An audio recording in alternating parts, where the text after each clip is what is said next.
11 ছড়া কাকে বলে, ইহার বৈশিষ্ট্য, প্রকারভেদ এবং উদাহরণ। লোকসাহিত্যের প্রাচীনতম শাখা ছড়া। যোগেশ সরকার বলেছেন যে সংস্কৃত ছটা থেকে ছড়া এসেছে।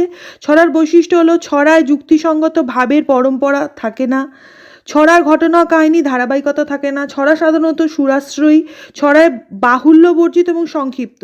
ছড়া নানা রকমের হয়, আনুষ্ঠানিক ছড়া, অনানুষ্ঠানিক ছড়া, যেমন বিবাহের ছড়া, জন্মের ছড়া, প্রকৃতির বর্ণনামূলক ছড়া।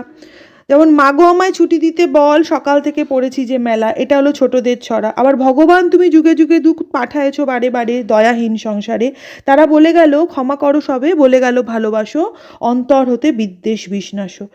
মোটামুটি এটাই ছড়ার একটা প্রশ্ন। এবছর 2024 ক্লাস 11-এর ছড়া প্রশ্নটা খুব ইম্পর্টেন্ট, তাই তোমরা অবশ্যই এই প্রশ্নটা ভালো করে দেখো এবং উত্তরটা ভালো করে দেখে নিও।